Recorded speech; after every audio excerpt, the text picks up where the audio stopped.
Hi friends, welcome back to our channel. ఈరోజు గోంగూర chicken ఎలా చేయాలో చూద్దాం. ముందుగా స్టవ్ వెలిగించి కళాయి పెట్టి 2 టేబుల్ స్పూన్ ఆయిల్, బిర్యానీ దినుసులు, సన్నగా తరిగి పెట్టుకున్న ఉల్లిపాయలు, 2-3 పచ్చిమిర్చి, రుచికి సరిపడా ఉప్పు, 1 రెమ్మ కరివేపాకు వేసి ఉల్లిపాయలు గోల్డెన్ కలర్లోకి వచ్చేంత వరకు వేయించుకోవాలి. ఇందులో 1 చెంచా అల్లం వెల్లుల్లి పేస్ట్ వేసి పచ్చివాసన పోయేంత వరకు మగ్గించుకోవాలి. పచ్చివాసన పోయిన తర్వాత సన్నగా తరిగి పెట్టుకున్న టమాటాలు వేసి కలుపుతూ ఒక 5 నిమిషాల పాటు మగ్గించుకున్నామంటే టమాటా మగ్గింది కదండి. ఇందులోకి నీట్గా కడిగి పెట్టుకున్న చికెన్ వేసి చిటికెడు పసుపు వేసి మొత్తం కలుపుకొని మూత పెట్టి 1/2 గంట సేపు మగ్గించుకోవాలి. చికెన్ 80% కుక్ అయింది కదండి.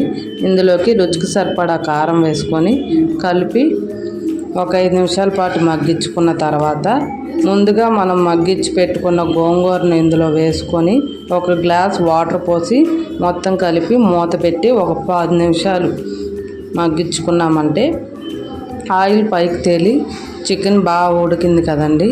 ఆఖరిగా ఇందులో 1 చెంచా గరం మసాలా, అలాగే నీట్గా కడిగి పెట్టుకున్న కొత్తిమీర వేసుకున్నామంటే మన గోంగూర చికెన్ రెడీ.